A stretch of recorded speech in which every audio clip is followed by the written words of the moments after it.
Muy buen día, queridos hermanos. Vamos a disponernos para meditar la palabra del día de hoy. Pedimos la asistencia del Espíritu Santo para que nos ilumine y nos abra el corazón para este encuentro con el Señor a través de su palabra. Decimos: ven, Espíritu Santo, llena los corazones de tus fieles y enciende en ellos el fuego de tu amor. Envía, Señor, tu Espíritu y todo será creado y se renovará la faz de la tierra. Espíritu Santo, fuente de luz, ilumínanos y santifícanos. Pues muy bien, después de haber invocado la presencia del Espíritu Santo, descubrimos que en la palabra esta acción de invocar el Espíritu de Dios está muy vigente, muy presente el día de hoy.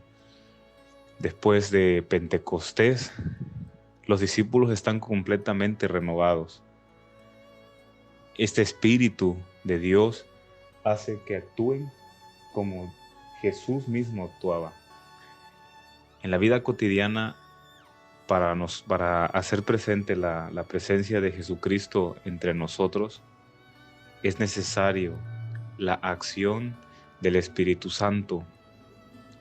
Cuando escuchamos su palabra y la meditamos y encontramos en ella palabras de consuelo, de ánimo, de motivación, es gracias a la acción del Espíritu Santo. De hecho, más adelante vamos a ver eso, ¿no?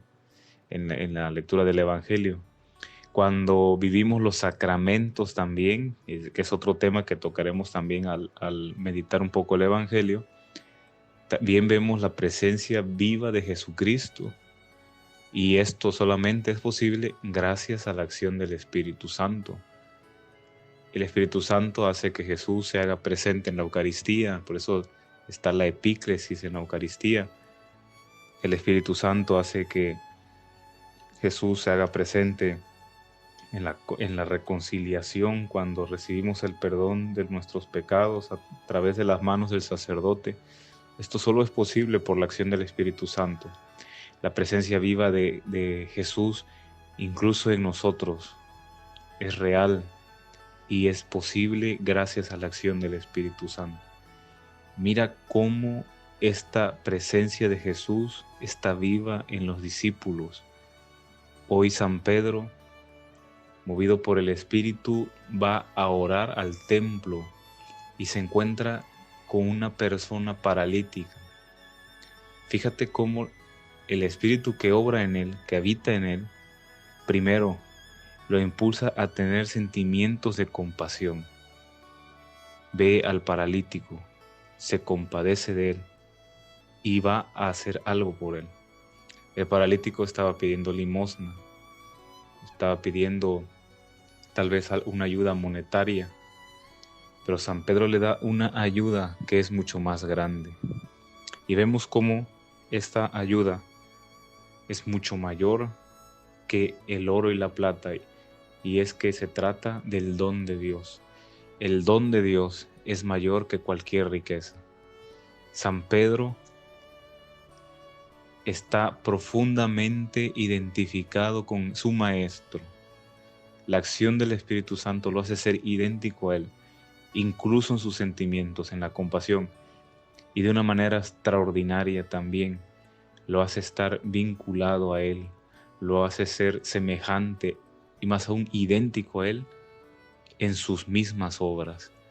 Esta acción de San Pedro, de devolverle la salud a un paralítico, es una acción que nos recuerda a muchos pasajes de Jesucristo en el Evangelio, cómo sana a muchos paralíticos: levántate, toma tu camilla y vete a tu casa. La misma acción de Jesús hoy encuentra una réplica en San Pedro. La acción de Jesús también quiere encontrar una réplica en nosotros, cristianos bautizados. En el bautismo hemos recibido la gracia del Espíritu Santo. El Espíritu Santo nos mueve a actuar como Jesús actúa. El Espíritu Santo nos mueve a pensar como Jesús piensa. El Espíritu Santo nos mueve a sentir los mismos sentimientos de Cristo. Es necesario vivir una vida conforme al Espíritu. Por eso, como un primer punto, después de esta breve meditación de la primera lectura, sería en nuestros tiempos de oración, en los momentos que le dedicamos al encuentro del Señor, ¿estamos invocando la presencia del Espíritu Santo? Y si no es así, empezar a invocarla para que tengamos los mismos sentimientos de Cristo, para que podamos obrar como Jesucristo mismo obra, para que podamos pensar, para que podamos anunciar la palabra como Jesús mismo la piensa y la anuncia. En el Evangelio, vamos a buscar en la Sagrada Escritura, te invito a que busques el Evangelio de San Lucas, capítulo 24, versículo del 13 al 35, y nos encontramos uno de los pasajes que se parecen mucho a nuestra vida. Es el pasaje de los discípulos de Emaús, y nos cuenta cómo dos discípulos de Jesús van caminando tristes, decepcionados, esta clase de sentimientos que son en ocasiones muy frecuentes en nosotros, la carga del trabajo, la carga de nuestras actividades, el roce constante con las personas, nos hace a veces caminar así, cabizbajos, decepcionados, molestos, inconformes. Vemos que es precisamente los sentimientos y la actitud de estos discípulos, vienen así cargados de estas emociones, y en el camino se encuentran a Jesús. Su corazón está velado por la tristeza.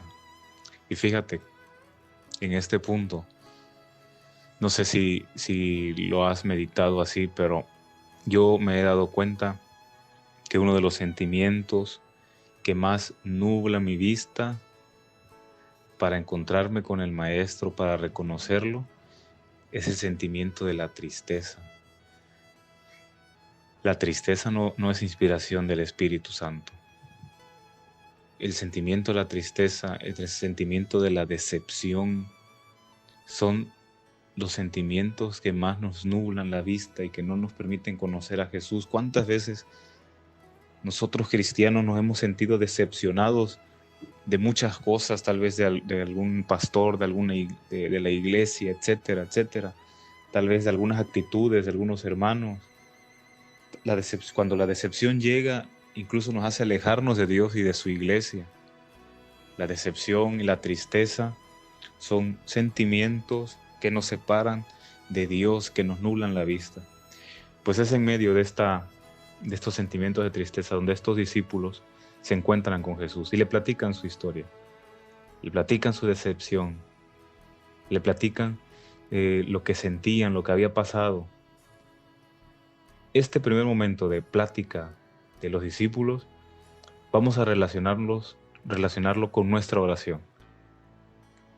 Muchas veces nosotros al orar damos por supuesto que Dios lo sabe todo, y es cierto, Dios lo sabe todo, pero en el punto de la oración debemos de saber platicarle a Jesús las cosas. ¿Qué te pasa? ¿Qué nos pasa?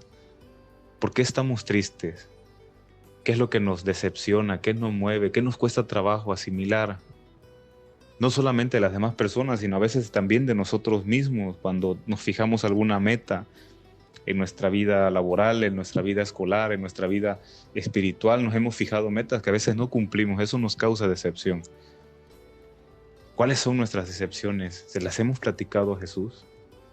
El punto primero, entonces, para meditar el Evangelio es el punto de la oración. Jesús empieza a disolver ese paño que trae en la mirada. Jesús empieza a borrárselo. Y me llama la atención que se lo empieza a borrar en dos momentos. Y estos dos momentos nos recuerdan tal cual a la liturgia eucarística. Un lugar, un momento donde te puedes encontrar con Jesús, donde puedes disipar esas tristezas y esas decepciones, es 100% la Eucaristía. Y fíjate cómo el proceso por el que los va llevando Jesús para que lo reconozcan, para superar su decepción y tristeza, es tal cual el proceso eucarístico. Primero, la palabra. En la Eucaristía lo primero que vivimos dentro de las dos grandes divisiones de la Eucaristía es la liturgia de la palabra. Jesús empieza a platicarles la palabra de Dios desde Moisés, los profetas, para darles a entender quién era Él. Les demuestra su identidad, les va quitando poco a poco la venda de los ojos. El primer punto, después del punto de la oración que ya habíamos mencionado, es el punto de la palabra. La palabra de Dios nos ayuda a ir disipando nuestras tristezas y nuestras decepciones. Justo en el momento de caer la tarde, Jesús hace como que se va de largo, y ocurre entonces que los discípulos, ya más movidos por la palabra, ya más movidos por los sentimientos positivos, no quieren dejar que este forastero se vaya de largo y lo invitan a quedarse con él. La presencia del hermano, del que no tiene dónde quedarse, la presencia del forastero, la presencia del marginado también es un signo de la presencia de Jesucristo. La palabra nos mueve, cuando nos metemos en la palabra, cuando vamos analizándolo, nos mueve a tener este tipo de sentimientos con las personas que más sufren. Y entonces invitan a Jesús a quedarse. Y en este punto pasamos al siguiente momento. En la misma Eucaristía, el segundo momento, que es el momento cumbre, es la liturgia eucarística. En la liturgia eucarística, Jesús nos comparte su alimento, que es su cuerpo y su sangre. Justamente cuando sucede esto, los discípulos se les cae la venda de los ojos y reconocen a Jesús. Y esta expresión es bellísima. Con razón nuestro corazón ardía cuando lo oíamos hablar. La invitación es muy clara. Ante los momentos de decepción, de tristeza, de angustia, de miedo, todos estos sentimientos negativos se pueden asociar muy bien a los sentimientos que traen estos dos discípulos. Todos estos sentimientos negativos se disipan con la presencia de Jesús. La presencia de Jesús en tu oración, la oración que haces todos los días. La presencia de Jesús en la palabra y sobre todo la presencia de Jesús en la Eucaristía, que es posible gracias a la acción del Espíritu Santo. Fíjate cómo tanto la primera lectura como el Evangelio se conectan en este punto. El Espíritu de Dios hace que la presencia de Jesús esté viva en nosotros, esté viva en nuestra familia, esté viva en nuestra iglesia, a través de su palabra, a través de los sacramentos. Agradezcamos al Señor que nos ha permitido hoy encontrarnos con Él a través de su palabra, con la oración que Jesús nos ha enseñado. Decimos: Padre nuestro que estás en el cielo, santificado sea tu nombre. Venga a nosotros tu reino, hágase tu voluntad en la tierra como en el cielo. Danos hoy nuestro pan de cada día. Perdona nuestras ofensas como también nosotros perdonamos a los que nos ofenden. No nos dejes caer en la tentación y líbranos de todo mal. El Señor esté con ustedes, y la bendición de Dios Todopoderoso, Padre, Hijo y Espíritu Santo, descienda sobre ustedes y permanezca siempre.